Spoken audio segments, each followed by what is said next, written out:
வணக்கம், welcome to tasty தவா. இன்னைக்கு நம்ம சுவையான மட்டன் சுக்கா எப்படி செய்யறதுன்னு பார்க்கலாம். அதுக்கு 1/2 கிலோ மட்டன் நல்லா கழுவி எடுத்திருக்கேன். 1/2 கிலோ மட்டனை ப்ரெஷர் குக்கரில் போட்டு வேக வைக்கணும்.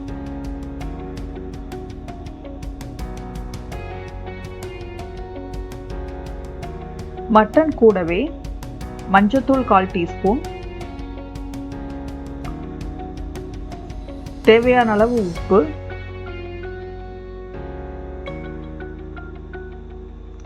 ரெண்டையும் சேர்த்து மட்டன் மூழ்கிற அளவுக்கு தண்ணி சேர்த்து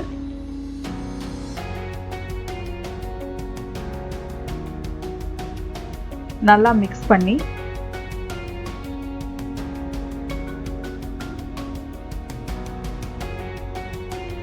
ஒரு 5 விசில் வர வரைக்கும் மீடியம் ஃப்ளேம்ல வேக வைக்கணும்.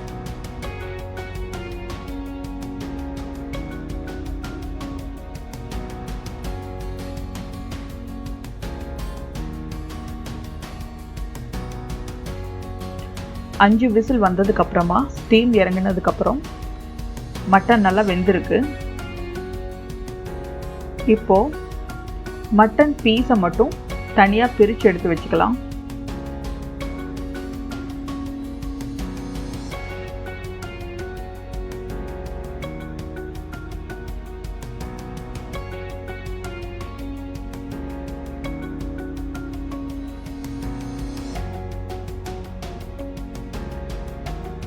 இந்த மட்டன் ஸ்டாக் இதை நம்ம சுக்கா பண்ணுறதுக்கு யூஸ் பண்ணிக்கலாம். இப்போ ஒரு பேனில் 2 டேபிள் ஸ்பூன் எண்ணெய் ஊற்றி, எண்ணெய் காஞ்சதுக்கு அப்புறமா 1/2 டீஸ்பூன் சீரகம், 1/2 டீஸ்பூன் சோம்பு ரெண்டையும் சேர்த்து நல்லா பொரிய விடணும்.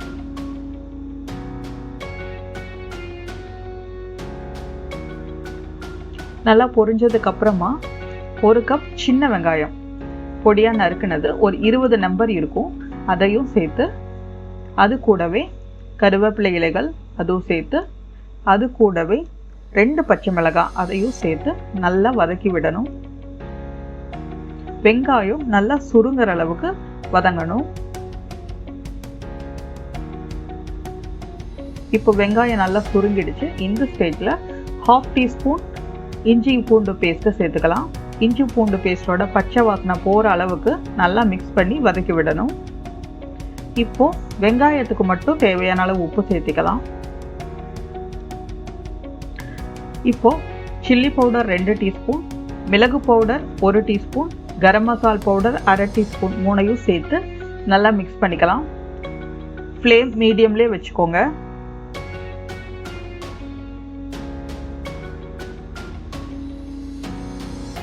இப்போ எல்லா மசாலாவும் எல்லா வெங்காயத்துலேயும் நல்லா கோட் ஆயிருக்கு. இந்த ஸ்டேஜில் அந்த மட்டன் வெந்த தண்ணியை உள்ளே சேர்த்து நல்லா கொதிக்க விடணும்.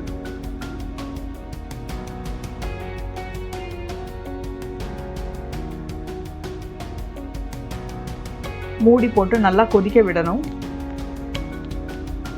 இப்போ நல்லா அது கொதிக்குது. இந்த ஸ்டேஜில் நம்ம மட்டன் பீஸ் எல்லாம் சேர்த்துக்கலாம். அடுப்பு நல்லா ஹைலியே வச்சுக்கோங்க, ஏன்னா மட்டன் நல்லா வெந்துருச்சு. இப்போ நல்லா மிக்ஸ் பண்ணி அந்த தண்ணியெல்லாம் நல்லா சுண்டி அந்த மட்டன் பீஸ் எல்லாத்துலேயும் அந்த மசாலாஸ் எல்லாம் நல்லா கோட் பண்ணி வர அளவுக்கு நம்ம சுண்ட விடணும்.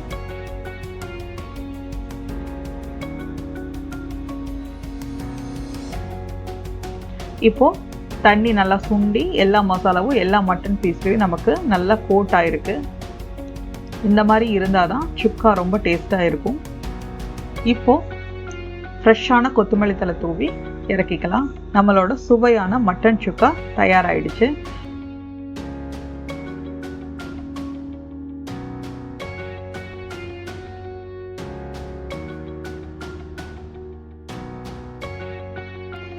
இந்த ரெசிபியை ட்ரை பண்ணி பாருங்கள். பிடிச்சிருந்தா லைக் பண்ணுங்கள், கமெண்ட் பண்ணுங்கள், ஷேர் பண்ணுங்கள், சப்ஸ்கிரைப் பண்ணுங்கள். தேங்க்ஸ் ஃபார் வாட்சிங்.